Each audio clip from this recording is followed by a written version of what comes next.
Eu creio, Pai, uma palavra vai fazer a minha vida mudar, Senhor. Uma palavra, tudo muda e muda para melhor, amém? Gênesis capítulo 11, vamos para a palavra. Obrigado.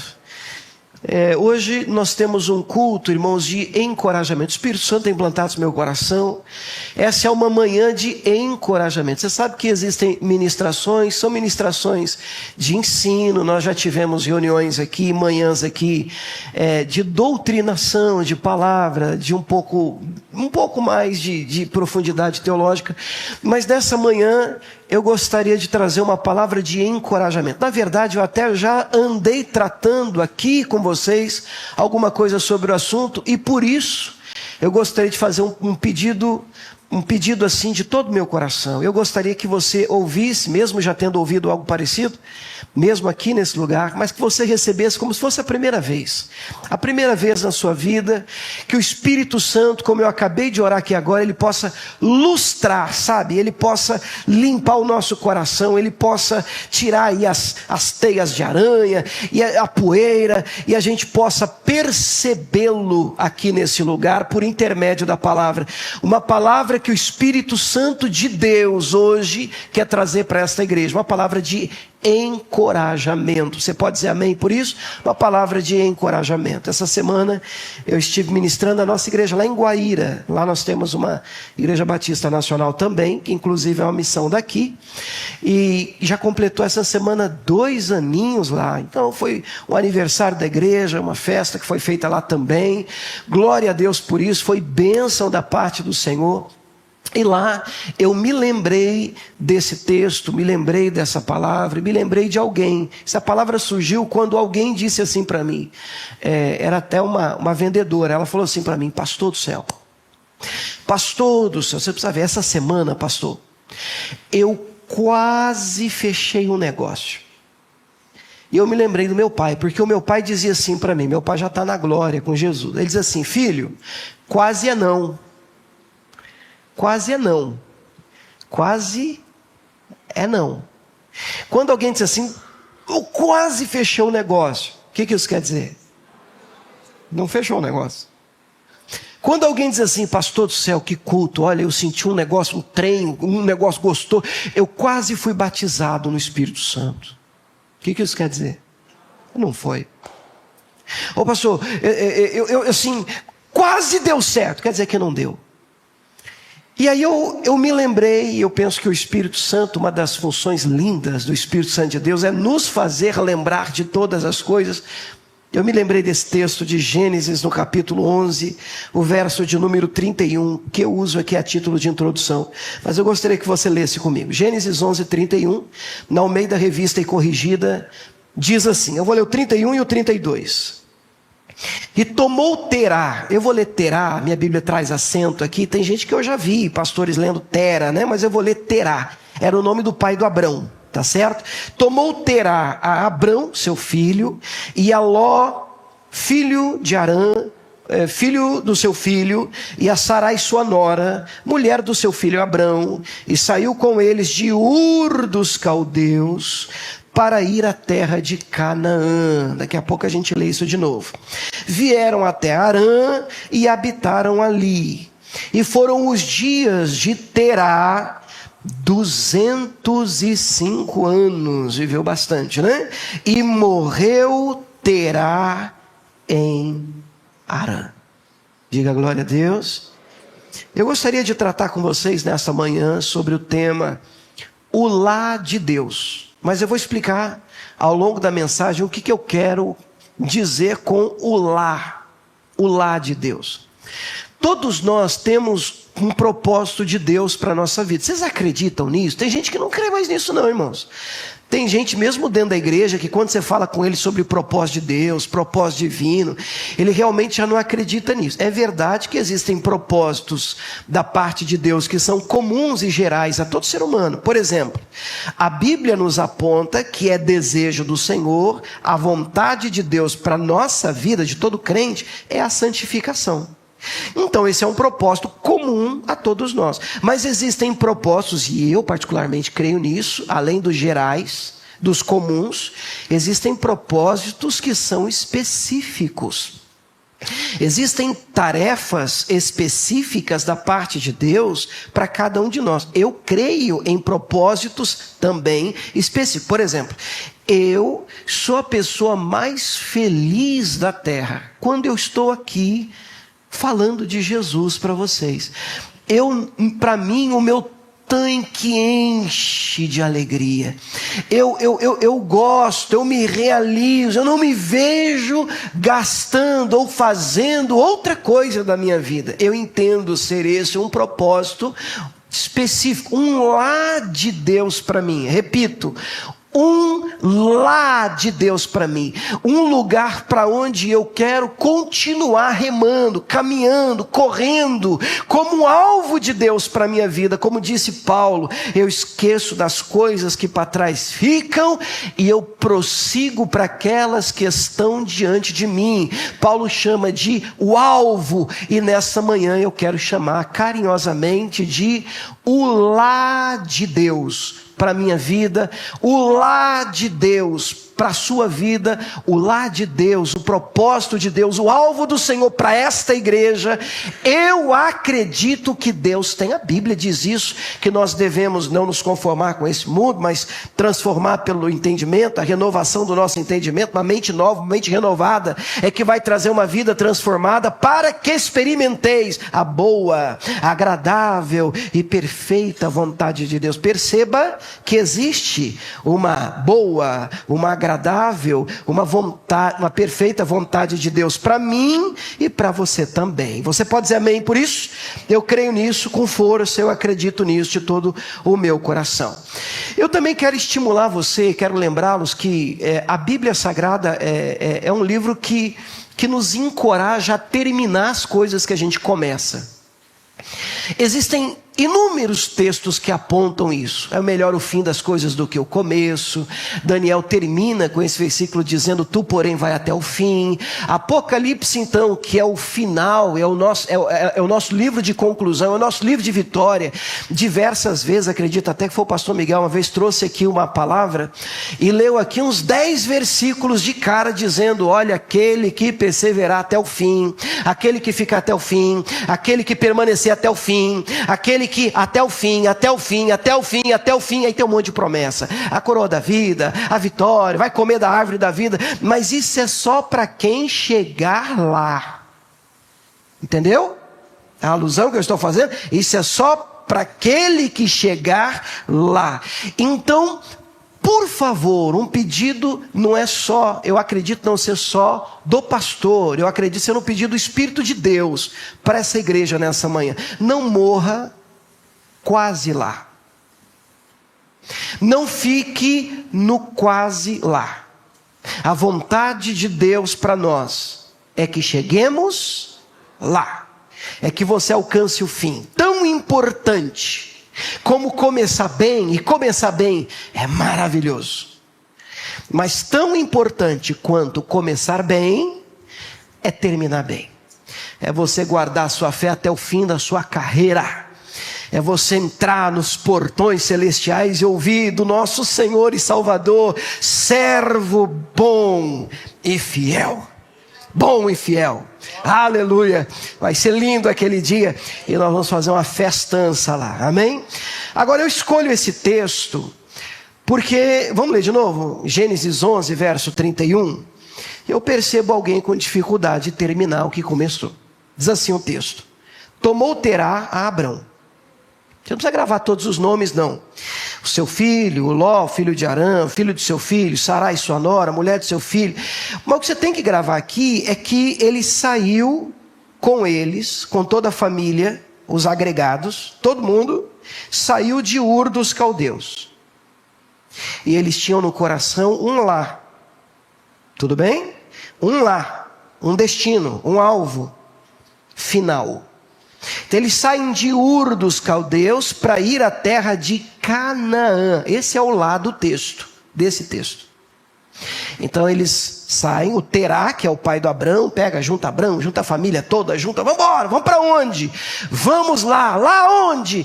Vamos para a terra de Canaã. Esse é o destino final. Tudo bem até aqui? A jornada começa. Vieram até Harã. Por mais que o som pareça, Harã não é Canaã. Então eles saem com um lá no coração: nós vamos chegar na terra de Canaã. Então eles começam a jornada, começam a viagem. E a nossa vida, nossa caminhada de fé é uma viagem maravilhosa e desafiadora. Porque não pense você que você vai chegar lá assim de boa, só brisa, vai ser assim lindo, pastor. Jesus vai soprar e eu vou chegar lá cantando uma só palavra que Deus manda. Querido, eu assim, não queria desanimar você, mas normalmente não é assim.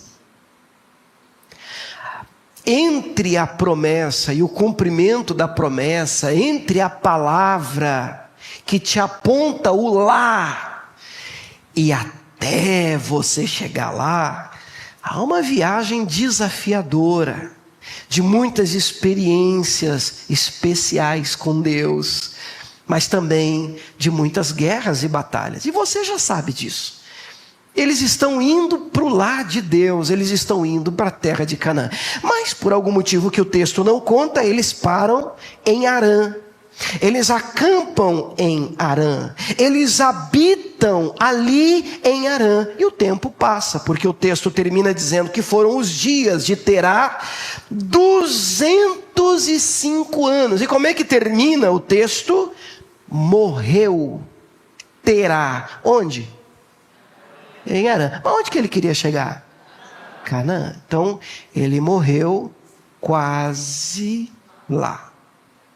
Então o pedido do Espírito Santo para nós é que você não morra quase lá. É que você não fique no quase. A vontade de Deus é que você chegue lá. E você termine o que você começou.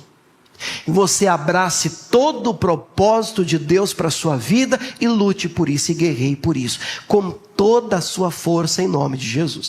Eu olho para esse texto, eu não posso ficar aqui especulando, vamos ficar só dentro do que o texto realmente afirma, mas são vários os motivos, particularmente no meu coração, que levam alguém a desistir do lar de Deus. E podem levar alguém a parar, estacionar, ficar tranquilo e dizer: deixa para lá o lar de Deus. Às vezes a dificuldade, a mais conhecida na verdade, é a dificuldade. Você começa a remar para aquilo que Deus tem para você, e você tem um sonho, e você tem um propósito, e você tem um projeto, e você começa a caminhar para lá, remar para lá, correr para lá. De repente o tempo fecha, fica difícil, o calo aperta, a situação fica complicada, e você começa a questionar se realmente vale a pena continuar. A dificuldade às vezes é tão grande que muitos desistem sem chegar lá. Esse é um dos motivos. Mas o inverso também é verdadeiro. Fica comigo. Às vezes Harã é tão bom que você esquece do lar. Você entendeu o que eu falei agora? Às vezes você chega em Harã, acampa em Harã, habita em Harã, e você diz: que legal, está tão gostoso. Mas, poxa, para quem estava do jeito que eu estava, né, pastor? Já melhorou tanto, né, pastor? Tá bom demais, pastor, misericórdia. Eu concordo com você. Eu acho que toda a nossa vitória, conquista, empenho e avanço tem que ser celebrado mesmo. Mas se você não chegou onde Deus disse que você chegaria, você não deve parar de remar, você não deve desistir, você não deve estacionar, você não deve parar até que a palavra do Senhor seja completamente cumprida na sua vida. Você pode dizer glória a Deus por isso?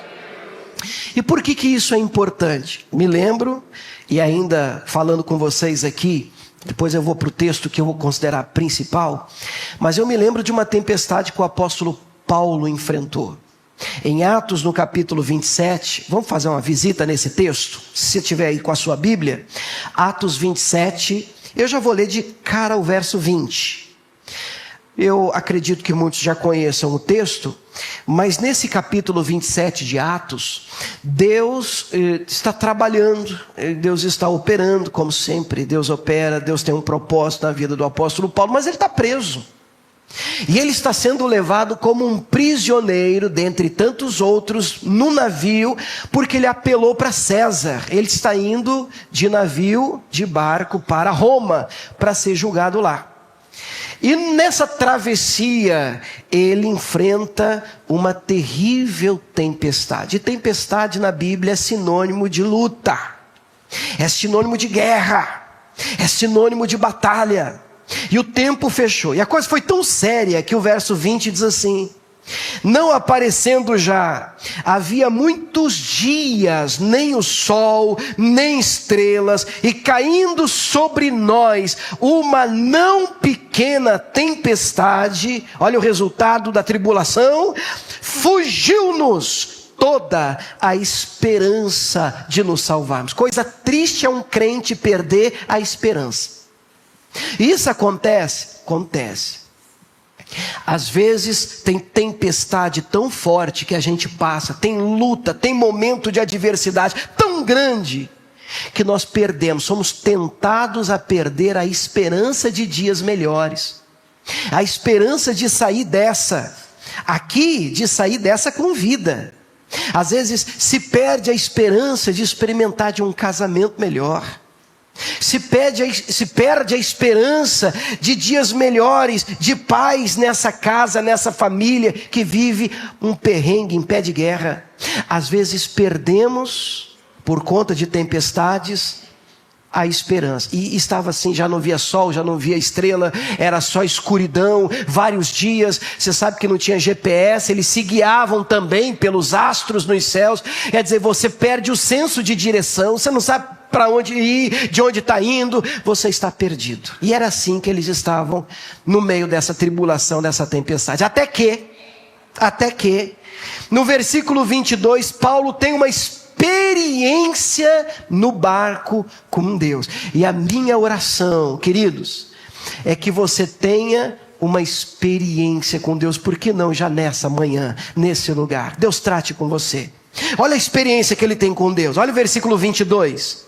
Mas agora vos admoesto que tenhais bom ânimo, porque não se perderá a vida de nenhum de vós, mas somente o navio. Porque esta mesma noite, olha ele contando a experiência dele, um anjo de Deus, de quem eu sou e a quem eu sirvo, esteve comigo. O anjo de Deus apareceu para mim e me disse: Paulo, não temas. Importa que sejas apresentado a César, e eis que Deus te deu todos que navegam contigo. Diga glória a Deus. E aí o 25, vamos ler junto o 25. Portanto, ó varões, tende bom ânimo, porque creio em Deus, que há de acontecer assim como a mim me foi dito. Do jeito que Deus te falou pela palavra, assim vai acontecer. Assim cantamos, assim declaramos. Uma palavra que Ele enviar, que Ele mandar, vai fazer a nossa vida mudar, transformar. Eles estão no meio de uma tempestade. Deus, através de um anjo, envia um recado para Paulo. E eu vou resumir o recado. Olha aqui para mim, para você não se perder na palavra. E o recado de Deus, através do anjo, para o apóstolo Paulo, naquela tribulação, naquela tempestade, naquela luta, o recado foi assim: Paulo, fica tranquilo, não tenha medo, fique em paz. O negócio está meio complicado, a tempestade está difícil, mas importa que você chegue lá. Onde era o lá do texto para Paulo? Roma. Ele diz: importa que você seja apresentado a César. Então está na agenda de Deus que você chegue lá. Em Roma você seja apresentado a César, porque Deus tem um plano lá para você. Você pode dizer amém? Só que o interessante, vem comigo, na hora que ele tem essa visão, e esse anjo fala com ele, e olha, importa que você chegue lá, irmãos, na hora que o anjo diz amém, e o Paulo acorda, abre os olhos, aí o céu abre, não, tudo continuava escuro, a tempestade ainda estava lá, a dificuldade. Paulo, quando faz esse discurso encorajando os demais do navio, dizendo, eu creio que vai acontecer como a mim me foi dito, está todo mundo segurando e ouvindo o apóstolo Paulo sem entender, como assim? Não parece, porque normalmente quando nós estamos no miolo de uma tribulação, nós somos desafiados pelo Espírito Santo a crer na palavra que Deus nos deu. E o justo, ele vive não por vista, não pelo que vê, mas ele vive pela fé. O que Deus te prometeu? Quais promessas de Deus você carrega vivas no seu coração? Qual é o lado do Espírito Santo para a sua vida? Fique em paz se você me escuta agora e diz assim, pastor, assim, eu não tenho clareza ainda, sabe, de para onde ir, para onde eu estou remando, do que Deus quer de mim. A minha oração nessa manhã por você também, é que o sol brilhe para você hoje, sabe, que você também tenha uma experiência clara com Deus, a ponto do Senhor dizer para você, olha, o que eu quero da sua vida é isso. Eu quero que você gaste a sua força assim, eu quero que você reme para lá. E é tão bom quando a gente tem uma clareza de propósito no coração. Mas isso não quer dizer que vai ser fácil. Isso não quer dizer que a viagem vai ser tranquila. Agora Paulo tem um lá. Agora ele tem uma palavra. Agora ele acredita que Deus quer que ele chegue lá. Mas isso não torna, irmãos, igreja, a viagem mais tranquila. Não. Pelo contrário, o naufrágio acontece. Você que já conhece o texto, o navio arrebenta todo. E aí, cada um pegando uma coisa, não sei se você já viu, pelo menos em filme, que é um naufrágio no meio de uma tempestade, cada um segurando, boiando. Eles vão dar numa ilha, sobreviveram. Aí vão dar nessa ilha chamada Malta ou Melita, dependendo da tradução sua. Aí chega nessa ilha, Paulo está juntando uns gravetos, uma lenha. E na hora que ele está, se conhece o texto, ele vai colocar lenha numa fogueira. O que acontece? Uma víbora, uma cobra morde o apóstolo. Até os habitantes da ilha olham e está assim, a cobra pendurada na mão do apóstolo. Eles olham para o apóstolo e dizem assim, esse camarada aí é homicida, esse tem que morrer, esse o nome dele deve estar escrito realmente para ele partir, porque o mar, ele escapou do mar, escapou da tempestade, mas ele não consegue escapar com vida dessa luta, dessa tribulação.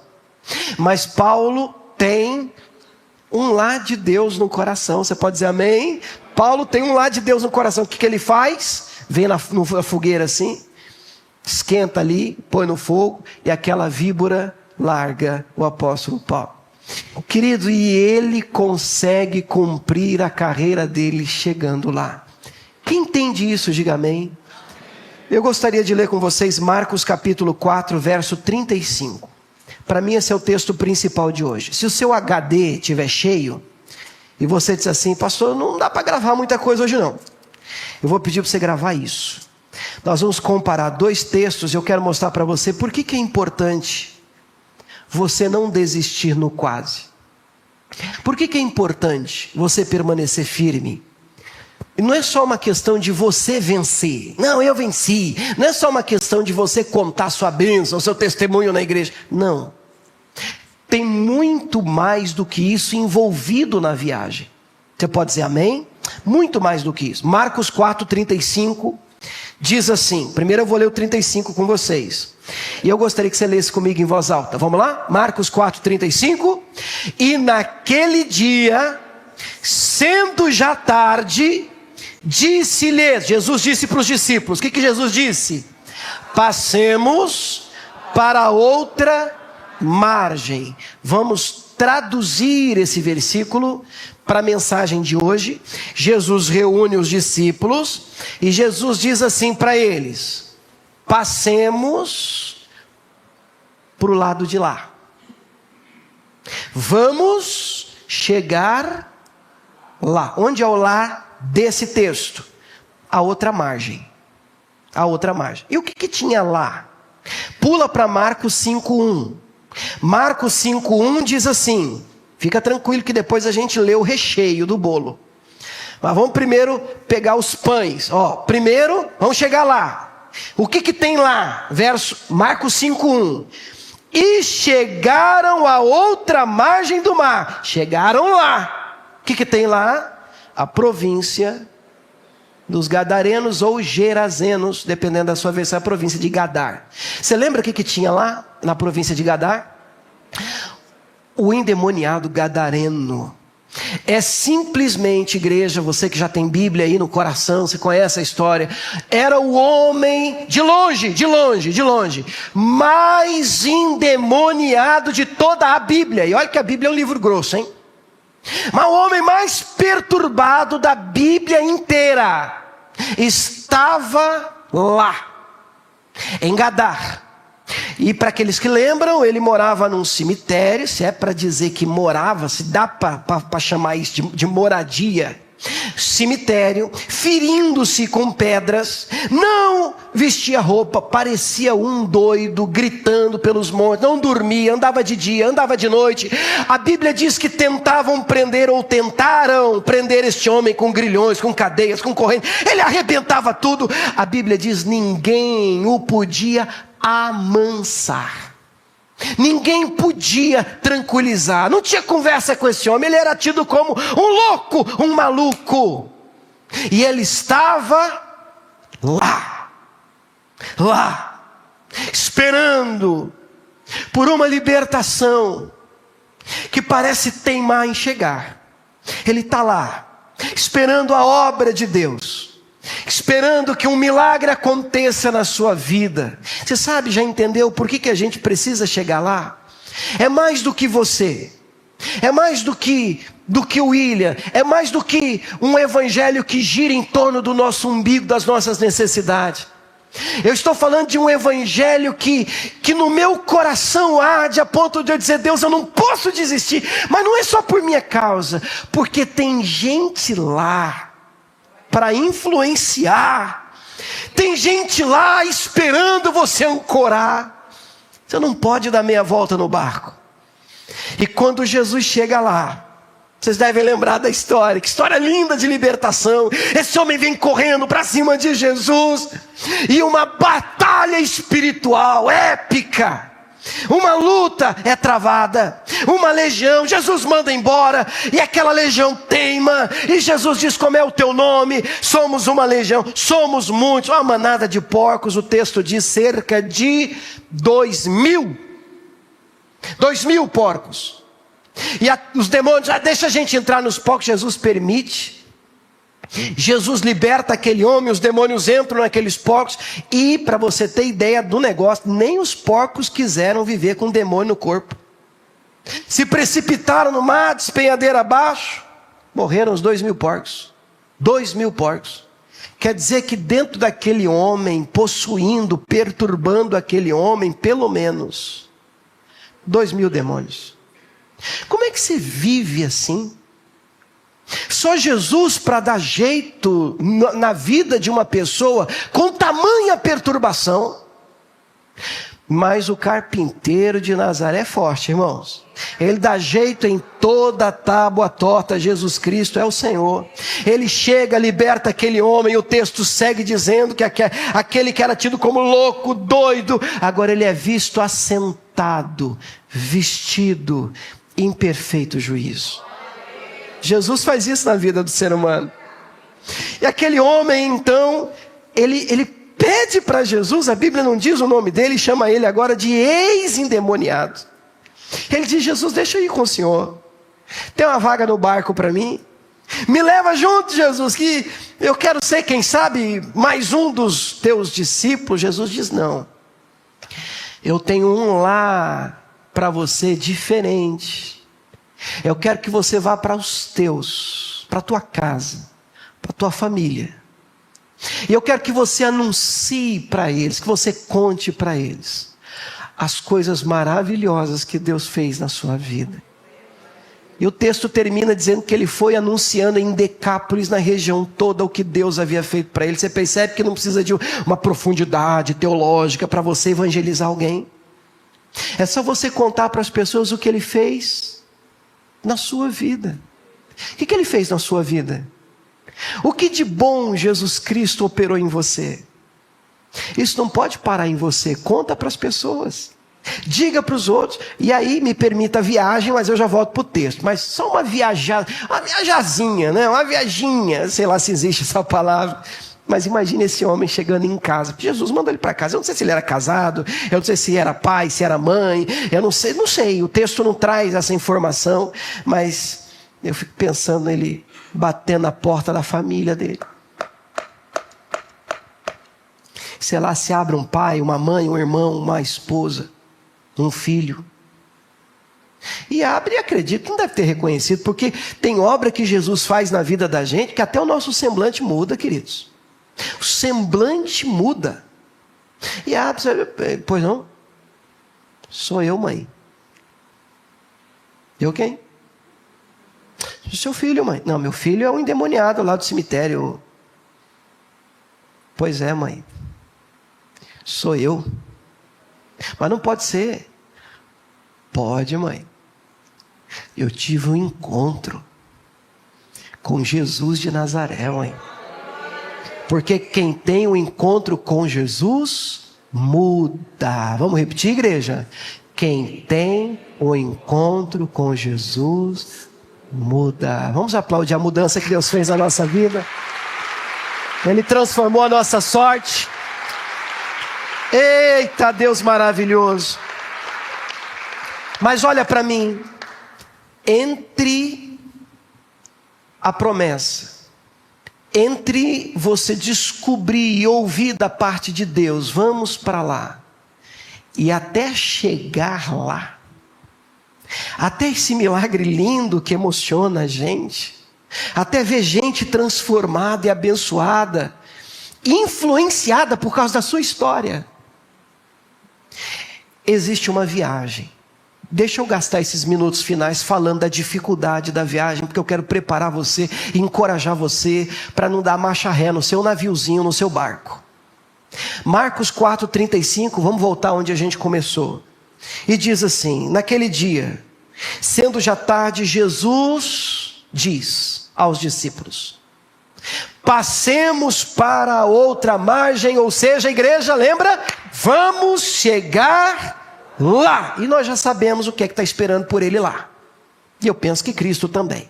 Então eles, os discípulos, deixando a multidão, o levaram consigo, assim como estava no barco, e havia também com ele outros barquinhos. Então tudo está até aqui maravilhosamente bem. Lembra daquele culto que você recebeu uma promessa? Daquele momento em que você abre a Bíblia e a letra parece que pula. E você diz, uau! E um lá de Deus salta aos seus olhos. Você diz, Deus, eu sei, eu entendi, é isso que o Senhor quer de mim, eu vou chegar lá. E assim, irmãos, parece que quando Deus fala com a gente, não sei se com você é diferente, estou falando de mim. Parece que quando a gente recebe uma promessa, parece que vai acontecer assim, agora. Você já teve essa sensação? Você sai da igreja assim, na nuvem. Parece que, né, Deus te deu asas. Aí você vai chegar em casa e o lá está lá me esperando. O lá está lá, ó que coisa linda. O lá está lá me esperando. Passa um dia, passam dois, e assim começa a jornada. Eu pensando, os discípulos entram no barquinho, o céu está tranquilo. Então eles pegam Jesus, checklist, aqui está todo mundo, pegou isso, pegou aquilo, Jesus está no barco, estamos na obediência, estamos fazendo a vontade de Deus, então está tudo certo, estamos, Jesus, ok, então vamos embora, porque não tem porquê dar errado, então vamos embora. E o texto, o verso seguinte diz assim: e levantou-se grande temporal de vento, grande. O texto diz grande. Minha versão, com força. Luta com força. Subiu as ondas por cima do barco, de maneira que já se enchia de água, e, não sei, como se não bastasse, Jesus estava na popa. O barco tem a parte da proa de frente e a popa de trás. E Jesus está lá na popa, dormindo sobre uma almofada. É fácil para a gente ler, porque a gente lê e Jesus diz assim, vamos chegar lá. A gente vira a página, chegou lá. E a nossa vida não é bem assim. A vida de ninguém é assim. Entre uma promessa e o cumprimento da promessa, há uma viagem desafiadora. Há um tempo, há um processo que precisa ser abraçado em obediência. E o texto diz que está tudo bem, estamos em obediência, estamos fazendo isso, porque Jesus mandou, senão eu não teria entrado nesse barco, eu não teria aberto esse negócio, eu não teria dado esse passo, eu tive uma palavra, pastor, por isso que eu fui, e agora o tempo fechou. Aí a gente que é crente, só quem é crente, contutando crente, diga amém, porque quando a gente tá assim com Deus, mais ou menos, porque o tempo fecha, a gente sabe que não está lá essas coisas. Mas o crente mesmo, ele normalmente entra em crise quando o tempo fecha. Por quê? Porque ele está fazendo tudo certo. E quando você faz tudo certo e dá tudo errado, sabe, a conta não fecha. E você começa a pensar, meu Deus, eu não estou entendendo. Será que eu entendi errado? Será que eu perdi uma direção? Será que é coisa da minha cabeça, meu Deus, o que eu fui fazer? Eu achei que eu tinha uma palavra, eu achei que o Senhor tinha me mandado, porque a gente começa a olhar para as circunstâncias. E a gente é tentado a pensar, meu Deus do céu, eu era feliz, não sabia. Antes eu tivesse ficado lá, mas é o lá cá. Porque estava tudo bem. Meu Deus, antes eu não tivesse aberto esse negócio, antes eu não tivesse dado esse passo, antes eu não tivesse entrado nisso, antes eu não tivesse tomado essa decisão. Mas você tomou porque Deus mandou? Foi, pastor. Então fique firme. Fique firme. Tem tempestade que vem, que é para desanimar você, que é para plantar no teu coração, na sua mente, volta para o Egito. Larga esse negócio de crente não é para você. Eu já atendi gente que disse assim, pastor, eu acho que essa vida, esse negócio de crente, acho que não é para mim, porque assim, sei lá, pastor, acho que era mais leve quando eu nem ia nesse negócio de igreja. Mas é Satanás querendo que você faça assim no barquinho. O quê? Tá, o negócio ficou preto pro lado de cá. Ó no barquinho, eu vou, lá estava bom. E Satanás, mas eu quero plantar no teu coração, em nome de Jesus, meu irmão, para trás nunca mais. Irmãos, para trás nunca mais. Nunca mais. Mas pastor, está difícil, é uma guerra, mas é uma batalha, o tempo fechou, o vento é forte, a tempestade é terrível. Mas Jesus está contigo nisso, ainda que tem momento que parece que Ele está dormindo. E se você for sincero, você já deve ter feito, como eu já fiz, a oração do desesperado. Deixa eu mostrar para você. Olha só, o texto continua. Jesus está lá na popa dormindo numa almofada. Então despertaram ele dizendo, mestre, não te importa que pereçamos? É claro que essa é uma tradução toda bonita, um português clássico. No desespero ninguém ora assim. Eu vou fazer a minha. Fica só entre nós e a internet. A minha. Tribulação, o tempo fechou, o negócio está ruim, está entrando água aqui. E olha, boa parte dos discípulos eram pescadores, gente que entendia de água, de mar, de barco. Para assustar essa turma tinha que ser um negócio fora da curva. E essa turma realmente acreditava que ia morrer. E alguém grita, cadê Jesus? E alguém diz, está lá atrás. E para mim, não posso provar, Pedro. Para mim isso aqui é assim, é o estereótipo, é o Pedrão. A maneira, a delicadeza de como ele acorda Jesus. Ei, O Senhor não está vendo o que está acontecendo com a gente. E ele usa essa expressão: o Senhor não se importa, porque é exatamente o que a gente sente quando está fazendo tudo certo e está dando tudo errado. Que Deus não liga, que Deus não está nem aí, que Deus dormiu, me deu uma palavra, uma direção, uma missão, e me esqueceu, me largou no meio do mar, e eu tomando uma surra das ondas, pá, na cara, e cadê o Deus que lá atrás falou comigo, aquele culto gostoso, aquele devocional bom, aquela madrugada, aquela vigília, cadê aquela leitura? Meu Deus, irmãos, aquele momento, quando o tempo fecha, se abre a Bíblia, irmão, um livro grosso, parece que nada é para você. Você vai em tudo que é igreja, meu irmão, os outros choram do seu lado, você diz: rapaz, eu não senti nada. Nada é para a gente. Não te se dá que pereçamos, o Senhor não liga o que está acontecendo comigo, o Senhor não se importa, o Senhor não está nem aí para aquilo que eu estou passando. E quem é que nunca orou assim? O Senhor não se importa. E eu quero dizer a você que é lógico que Deus se importa. É claro que Deus liga. É claro que Deus se importa sim com o seu momento. O texto diz que o nosso Cristo desperta. Aleluia. E despertando ele, repreendeu o vento. E como nós cantamos aqui, né? Ele disse ao mar: cala-te, aquieta-te. E o vento se aquietou e houve grande bonança. Diga glória a Deus, gente. Uma palavra de Jesus. Que cena linda. O nosso Senhor fica de pé, aquela tribulação toda, e Jesus, eu imagino assim, Jesus: chega! Deu, acabou, quieta, acabou. E o mar aquela... eu tinha que ver a cara dos discípulos. E cara estranho, esse cara esquisito. Porque Jesus vai dar uma bronca nos discípulos, dizendo: por que sois tão tímidos? Cadê a fé de vocês? Vocês não têm fé não? E o texto diz que eles sentiram um grande temor e diziam uns aos outros: quem é este? Quem é esse que está aqui no barco com a gente?